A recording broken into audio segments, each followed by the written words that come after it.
Jake Martinez walked through the low hallway of the Galactic Council Station.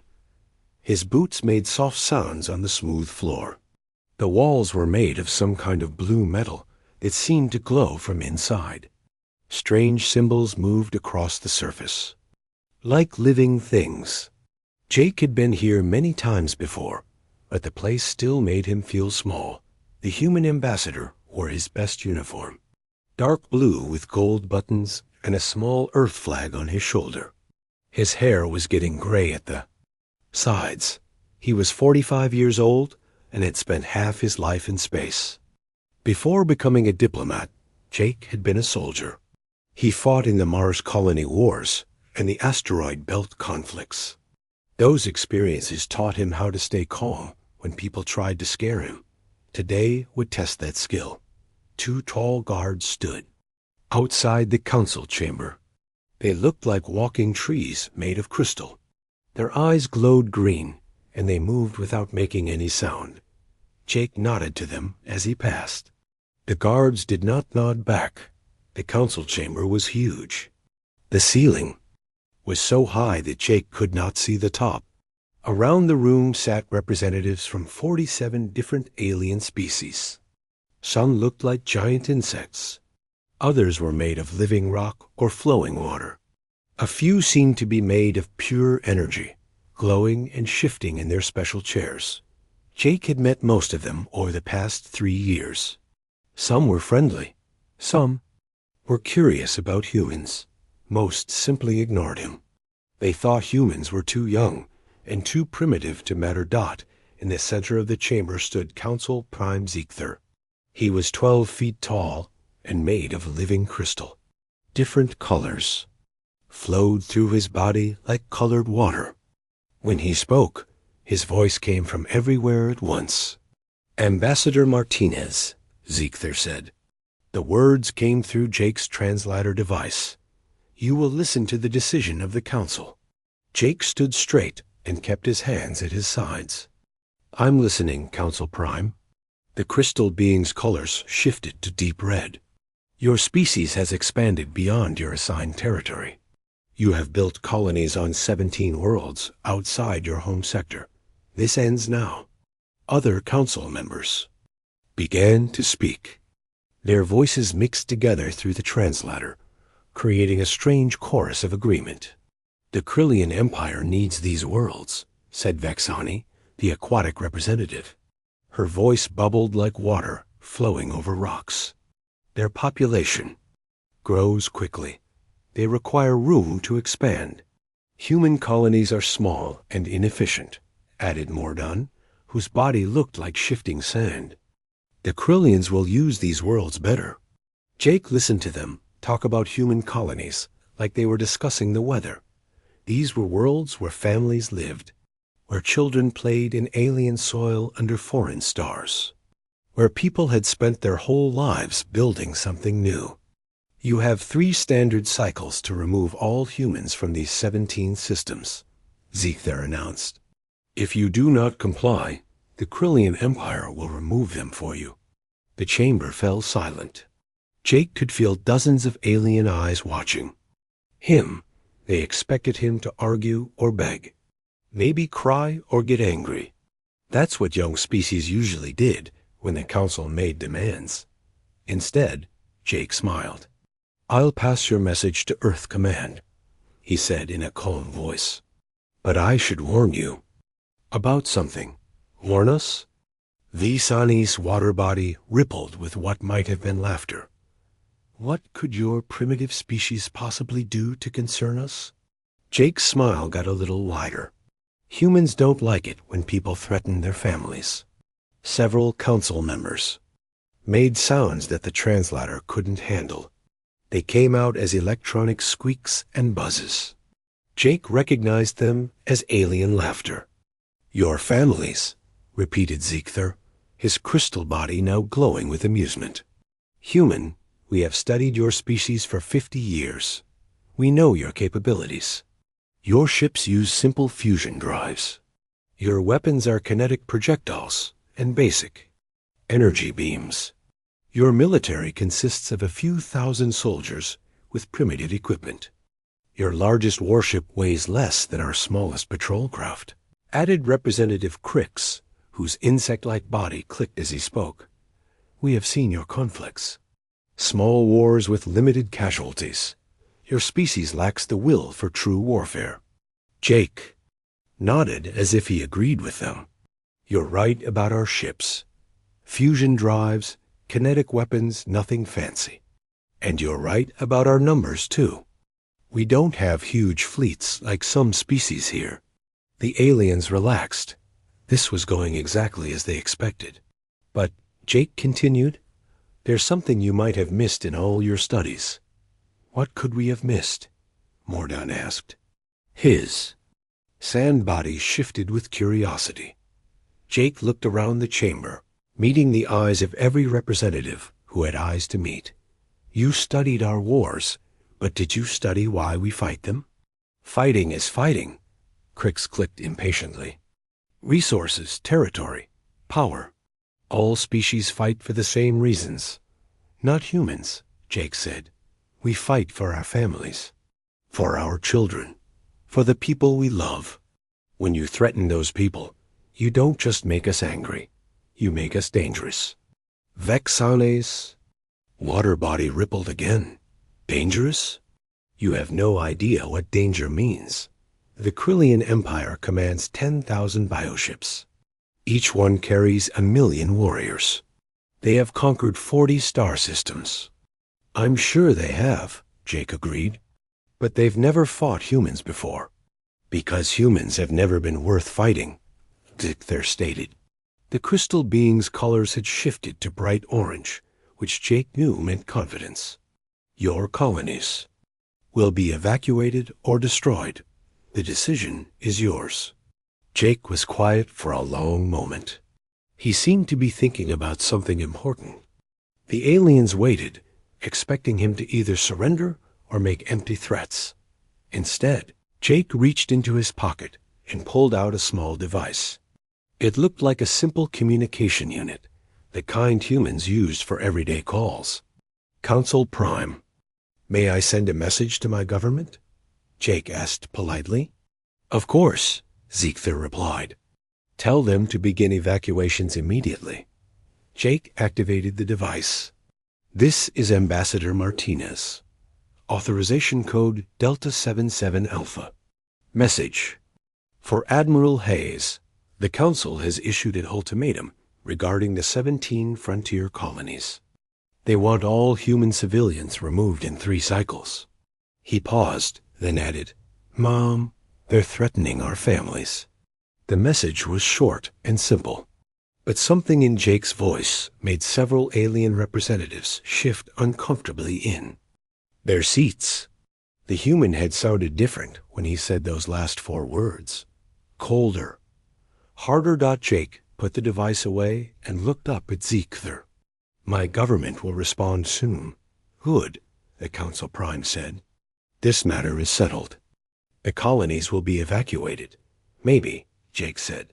"Or maybe you'll learn something new about humans." "What could we possibly learn from your primitive species?" Vexani asked. Jake's expression didn't change, but his eyes grew distant.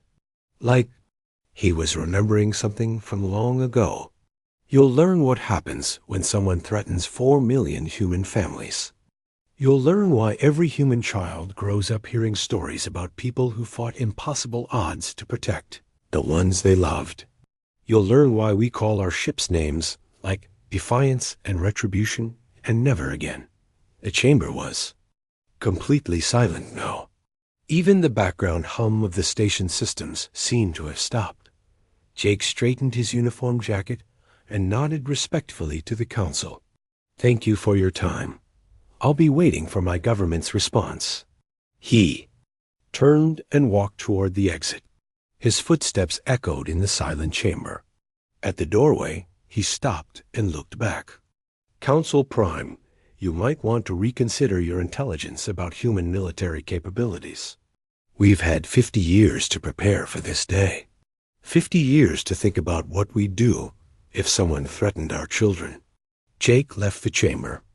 The doors closed behind him, with a soft whisper of air dot in the silence that followed. 47 alien species tried to figure out why a single human's words had made them feel so uncomfortable. Admiral Lisa Hayes sat in her office deep under the mountains of Colorado. The room had no windows. The walls were thick concrete painted white. Maps of human space covered every surface. Red lights blinked on dozens of star charts, showing the locations of human colonies. Lisa was 62 years old. Her hair was completely gray now, cut short in military style.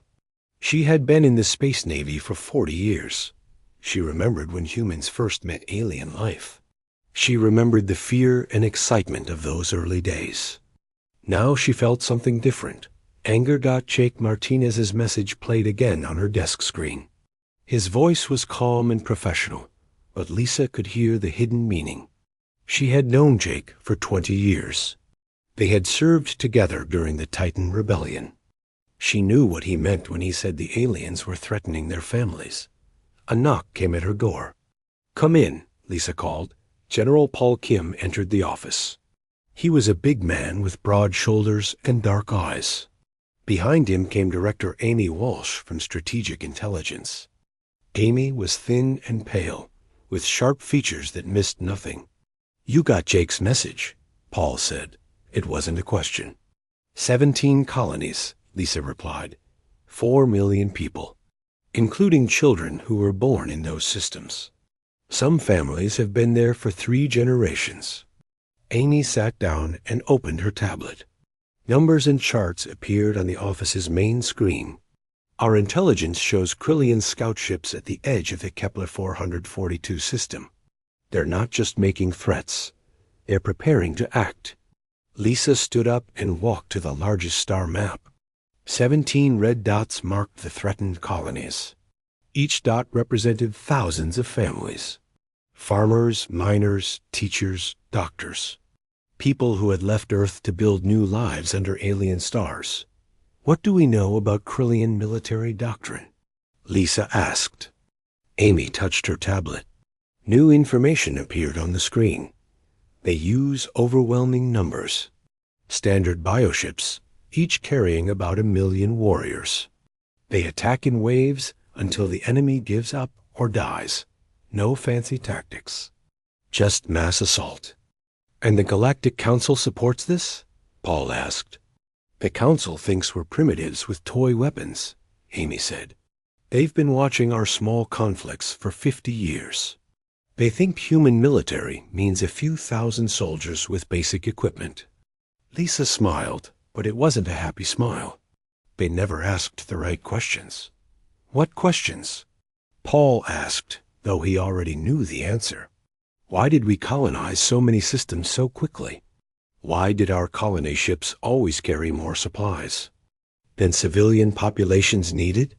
Why did we build settlements in defensible locations? Why did every colony have underground facilities? Amy nodded. They saw what we wanted them to see.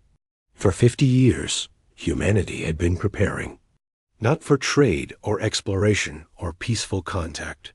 For war. Every colony ship that left Earth carried more than settlers and supplies.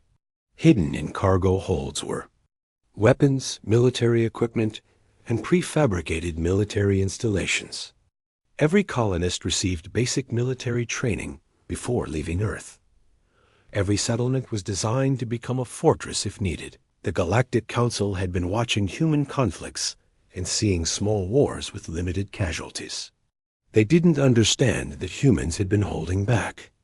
Every human military action for the past 50 years had been a training exercise, a way to test tactics and equipment while keeping the real capabilities hidden. The aliens think we're primitive because we wanted them to think that, Lisa said. Now they're threatening our children. Time to show them what human military doctrine really looks like. She walked to her desk and opened a secured communication channel. Her fingers entered a long code that she had memorized 20 years ago, a code she had hoped never to use. "This is Admiral Hayes," she said into the microphone. "Authorization code Omega Prime 7. Activate Protocol 7. Repeat. Activate Protocol 7. All reserve units to active status. All hidden facilities to operational status. All civilian personnel to report for duty assignments. The message went out on channels that officially didn't exist. Across human space, people received coded transmissions that they had been waiting for their whole lives. On the colony world of New Texas, rancher Ben Tucker was feeding his cattle when his wrist communicator buzzed. He looked at the message and sighed. His wife, Kate, came out of the house. "Is it time?" she asked. Ben nodded. "Protocol 7. I have to report to the facility." Kate wasn't surprised. Every adult human in the colonies knew this day might come. They had trained for it, prepared for it, hoped it would never happen. Ben kissed his wife goodbye and walked to his truck. 20 minutes later, he parked outside what looked like an abandoned mining facility. But when he placed his hand on a hidden scanner, doors opened in the hillside. Inside, Ben found hundreds of his neighbors. Farmers, shopkeepers, teachers, mechanics. All of them putting on military uniforms they had hoped never to wear. Similar scenes happened across human space. On Kepler 186F, schoolteacher Mary Rodriguez reported to a facility hidden under the local lake. On Volt 359b, Dr. Jim Wilson left his clinic to join a unit that had been secretly training for decades. On Gliese 667c, engineer Carol Brown descended into tunnels that her own construction company had built years earlier, the Galactic Councils. Monitoring stations detected increased human communications, but the messages were coded in ways that seemed random. The aliens listening in heard what sounded like ordinary civilian chatter. Families talking about daily life. Workers discussing their jobs. Nothing that seemed military. They had no idea. They were listening to the largest military mobilization in galactic history. Back on Earth, Lisa Hayes met with the heads of every military branch. The conference room was full of men and women who had spent their careers preparing for this moment. "Current status report," Lisa ordered. General Kim consulted his tablet. "All reserve personnel are reporting to stations. Hidden shipyards are coming online. Weapon platforms are activating throughout human space. How long until we're at full readiness?" Lisa asked. 72 hours, replied Admiral Janet Clark, head of the Space Navy's hidden fleet. "The aliens gave us 3 cycles. That's about 10 days in human time. We'll be ready long before they expect any response." Director Walsh raised her hand. "We're intercepting Krillian communications. They're confident this will be easy. They think they're dealing with a few hundred outdated patrol ships." Lisa looked around the room at her senior officers. These people had dedicated their lives to protecting humanity. They had planned and trained and prepared for decades. Now their planning would be tested. "Recommendations?" she asked. "Hit them hard and fast," said General Kim. "Show them what human military doctrine really means." "Agreed," added Admiral Clark. "But we should also send a message to the entire Galactic Council. Make sure they understand that threatening human civilians has consequences." Amy Walsh leaned forward. "We need to be careful. If we reveal too much too quickly, other species might unite against us. We should demonstrate our capabilities while leaving them guessing about our full strength." Lisa nodded. These were all good points. Humanity had one chance to get this right. Too little force, and the aliens would keep threatening them. Too much force, and the entire galaxy might see humans as the real threat. "We'll use one battle group," Lisa decided. "About 12,000 ships. Enough to destroy the Krillian fleet. Completely, but small enough to make them think it's just a fraction of our real strength." "Which battle group?" asked Admiral Clark. Lisa smiled.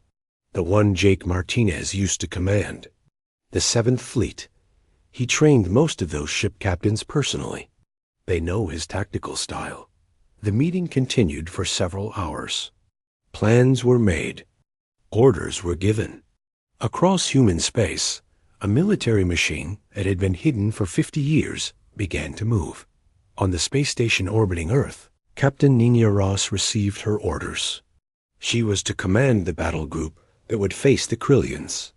Nina was 38 years old and had never fought in a real war. None of the human commanders had, but they had all trained for this moment their entire careers. Nina looked out at the ships gathering around the station. Sleek vessels that looked nothing like the crude fusion-powered craft the aliens expected. These were ships built with technology that humanity had been developing in secret for decades.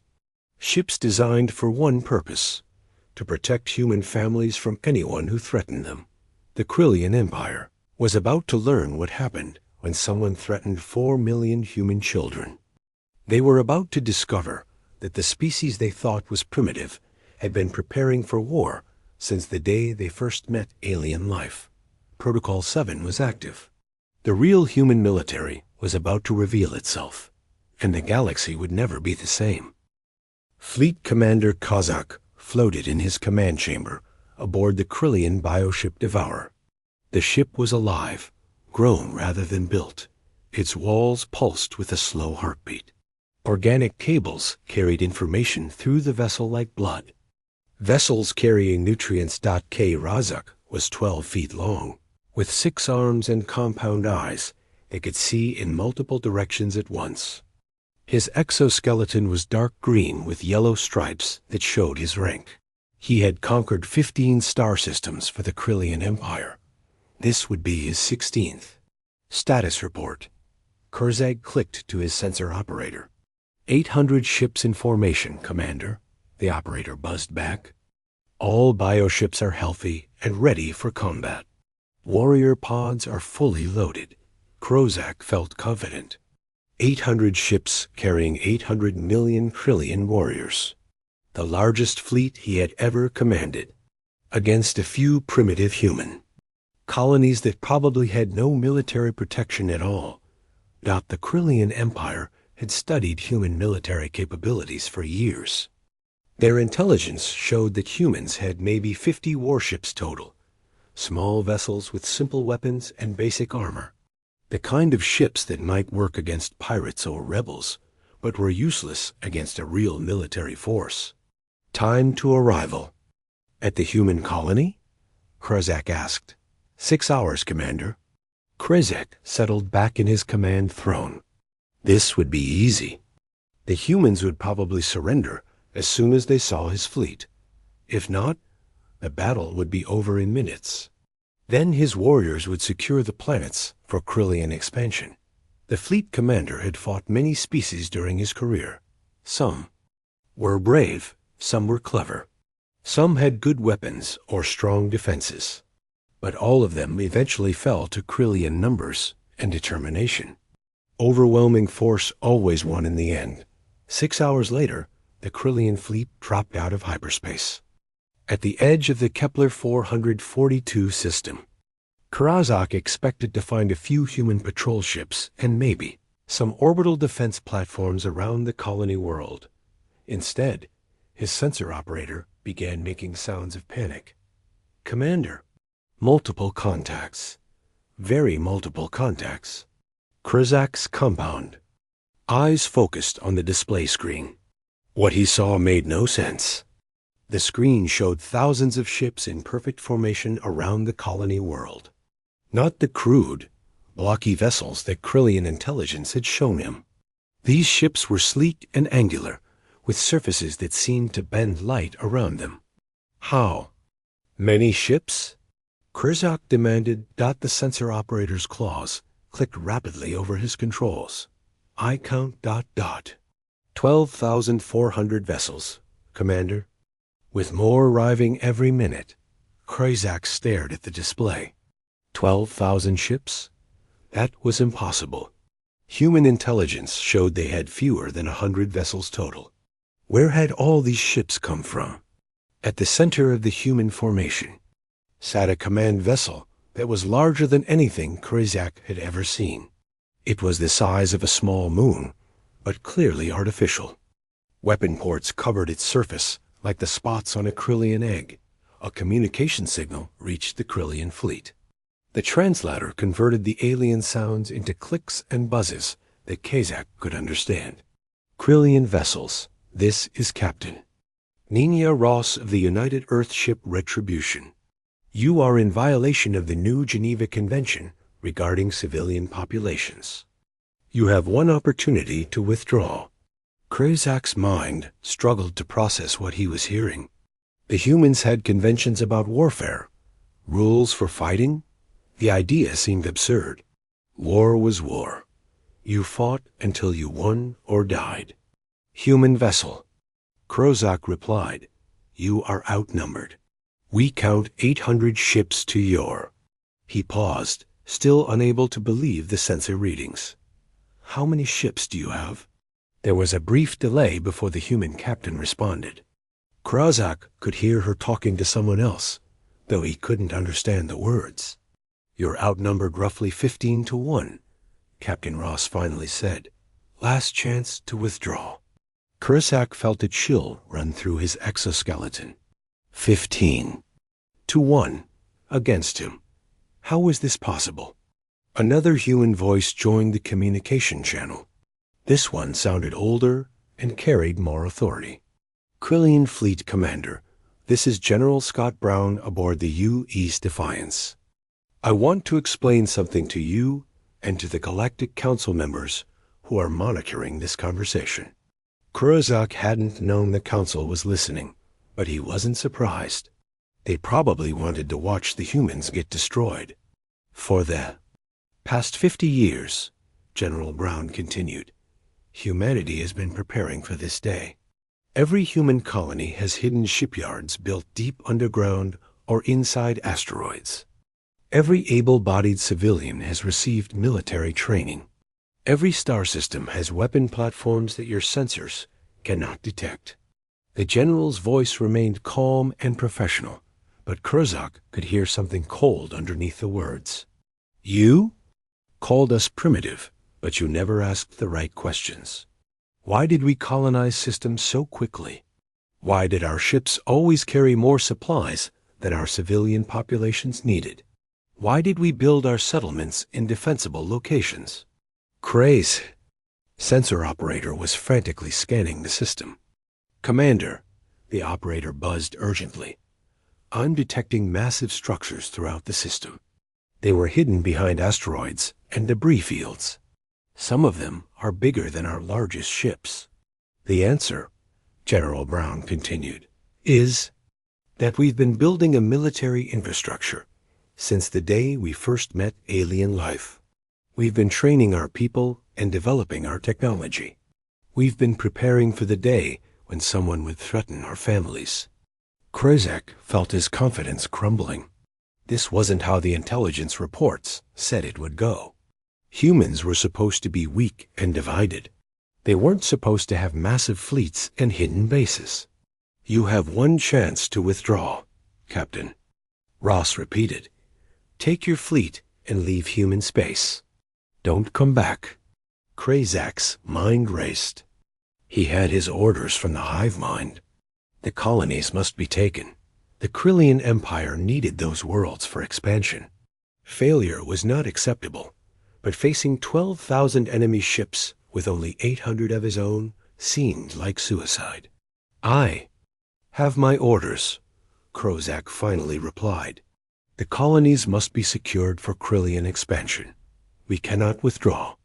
Then you've chosen poorly, General Brown said. What happened next would be remembered throughout the galaxy for generations. The human fleet moved with a precision that Krazak had never seen before. Ships that had seemed scattered suddenly formed interlocking patterns. Vessels that looked like cargo haulers revealed weapon systems that made. Krazak's best bioships looked primitive, but the most shocking thing was how the humans coordinated their attack. Krazak had fought many species, and they all had the same weakness. They either fought as individuals without coordination, or they followed rigid group tactics that couldn't adapt to changing conditions. The humans did both at once.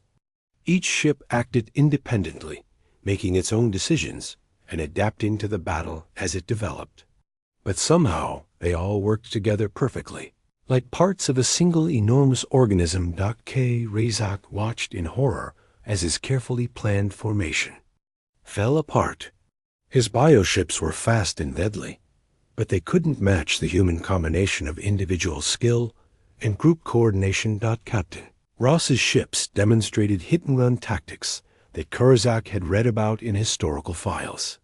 Small groups of human vessels would appear from nowhere, destroy several Krillian ships, and vanish before his forces could respond. Other human commanders showed different fighting styles. Some used coordinated bomber attacks that overwhelmed his defenses. Others employed flanking, maneuvers that confused his tactical computers. The humans fought like they had been studying warfare for centuries. Every move was calculated. Every attack was part of a larger plan. They turned battle into an art form. K. Razak's communications officer buzzed urgently. "Commander, we're receiving retreat signals from 60% of our fleet." "No retreat," Razak ordered.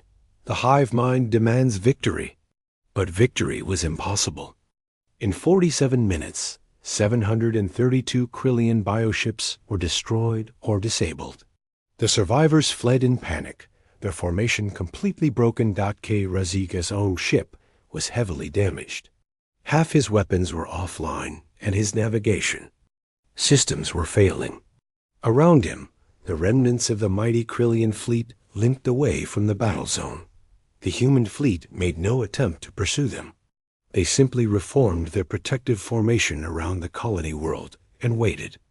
Lisa Hayes's voice cut across all communication channels in the system. Her words were transmitted not just to the fleeing Krillians, but to every Galactic Council monitoring station within 50 light years. "This is Admiral Lisa Hayes, Commander of Terran Defense Forces. What you just witnessed was a single battle. Group representing roughly 1% of our total military capability. The colonies you threatened are under our protection. Any attempt to harm human civilians will result in the complete destruction of the aggressor's military forces." Kurazak listened to the transmission as his damaged ship fled toward Krillian. Space, 1%. This devastating defeat had come from 1% of human military strength. "This is not a negotiation," Admiral Hayes concluded. The Galactic Council had been wrong about everything. Humans weren't primitive. They weren't weak. They weren't unprepared. They were the most dangerous military force in the galaxy. And they had been hiding in plain sight for 50 years. The emergency session of the Galactic Council began 6 hours after the Krillian fleet's defeat. Council Prime Zeekther stood in the center of the chamber, his crystal body flickering with colors that showed deep distress. Around him, representatives from 47 species sat in uncomfortable silence. The holographic displays showed the impossible. Video recordings from the battle played over and over. 12,000 human ships moving with perfect coordination. Krillian bioships burning in space. An entire fleet destroyed in less than an hour. Director of Intelligence Mordon floated near. The central platform. His sand-like body shifted constantly, a sign of extreme agitation. He had spent 50 years studying human military capabilities. According to his reports, this battle should never have happened. "Explain this," Zeekther demanded. His voice carried harmonics of anger and confusion. Mordon's form rippled. "The humans have been deceiving us since first contact. Every piece of intelligence we gathered was false. Every observation we made was carefully staged."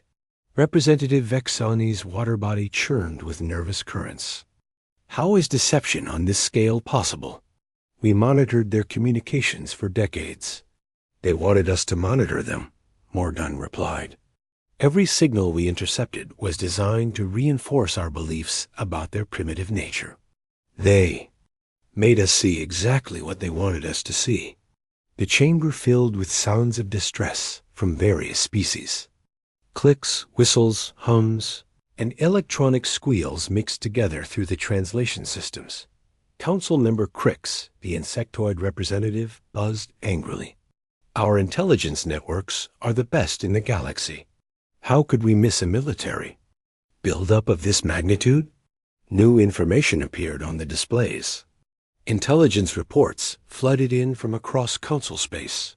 The scope of human deception became clear as each report was read aloud. Human trading posts throughout the galaxy, one analyst reported. Every single one contains military-grade manufacturing equipment. They've been producing weapons and ships in facilities we thought were commercial. Another voice added, human. Survey ships have been mapping every strategic location in council space for 50 years. What we thought was scientific exploration was actually military reconnaissance. Human colonies have underground facilities that our sensors couldn't detect. A third analyst said, each colony world has enough military equipment to outfit a small army. The most shocking revelation came from a Krillian intelligence officer who had survived the battle. His report was transmitted directly to the council chamber. The human soldiers we observed, the Krillian reported, they weren't professional. Military. They were civilians. Farmers, teachers, shopkeepers. But every one of them fought with the skill of a veteran warrior. Zeekther's crystal body turned deep red. Are you saying their entire civilian population has military training? Yes, Council Prime. Every human adult we encountered knew how to operate military equipment and follow tactical orders. Their children are taught basic military skills in their schools. The chamber erupted in chaos. Representatives talked over each other in dozens of languages. The translation system struggled to keep up with the flood of panicked voices. Representative Yildar, whose energy-based form flickered rapidly, managed to speak over the noise. If their civilian population has military training, what does their actual military look like? The question hung in the air like a toxic cloud. No one wanted to think about the answer. Mordon accessed more intelligence files. We have new data from our monitoring stations. Human military communications increased dramatically after their ambassador left our last session. But the communications were so heavily coded that we thought they were civilian chatter.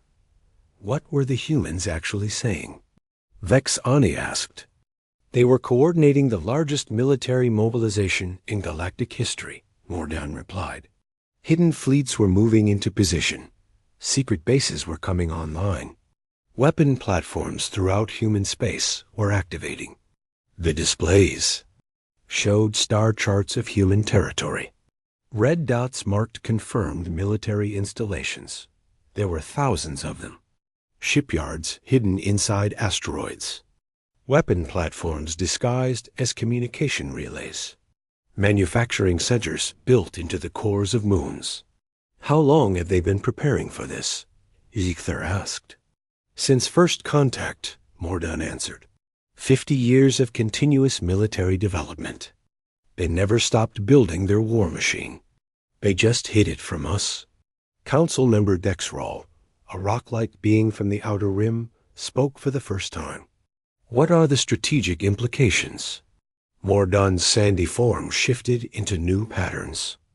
According to our analysis, the battle group that defeated the Krillians represents approximately 1% of human military strength. If their claims are accurate, they could deploy over 1 million warships. The silence that followed was deafening.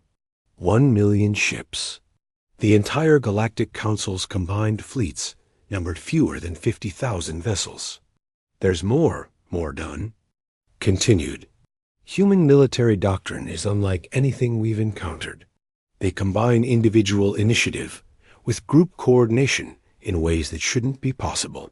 Each soldier thinks independently while working perfectly with their team. Crix's compound eyes focused on the intelligence director.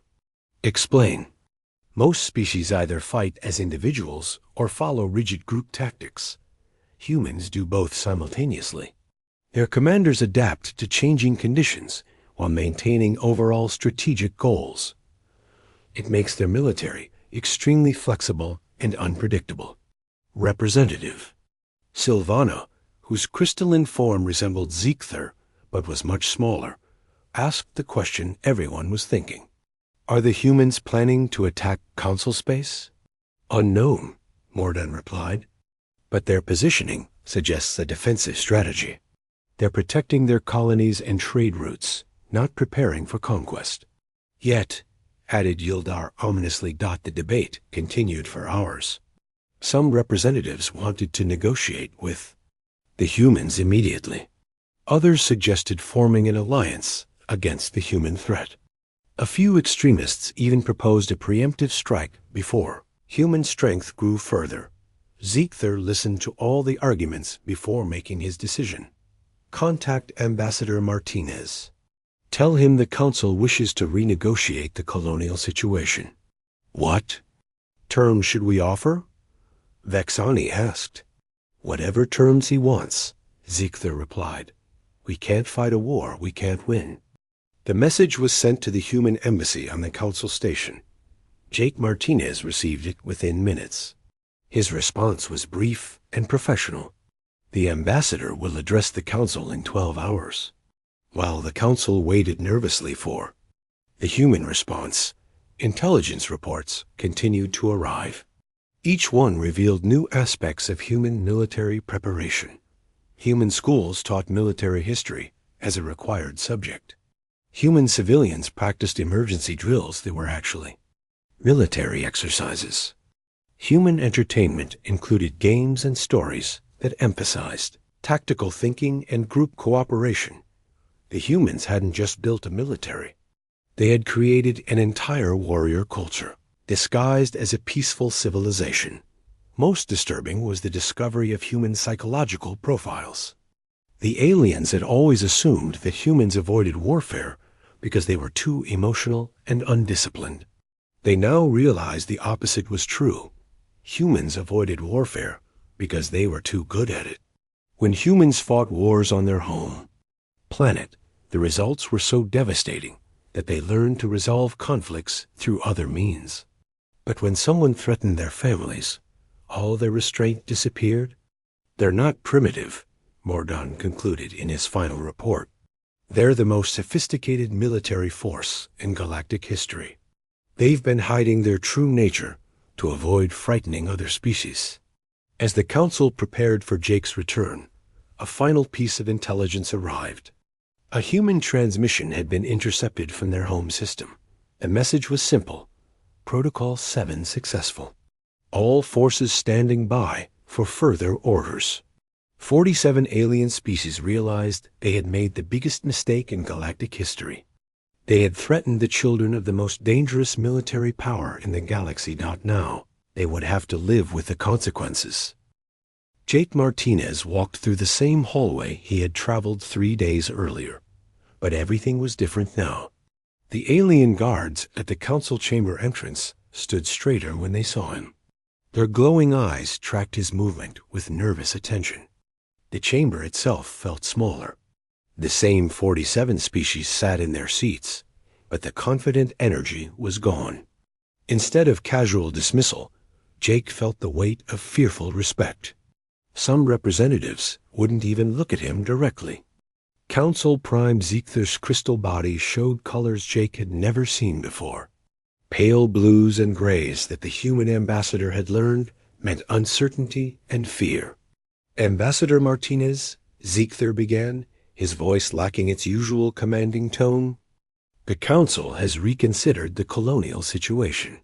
Jake stood in the same spot where he had received the ultimatum 3 days ago. His uniform was the same. His expression was calm and professional, but the power dynamic had completely reversed. I'm listening, Council Prime, Jake said, using the exact same words he had spoken before. Ziegther's colors shifted to deeper gray. The Krillian expansion project has been permanently canceled. Human colonies will remain undisturbed. The Council. recognizes human territorial claims to all currently occupied systems. Jake nodded politely. Earth appreciates the Council's wisdom.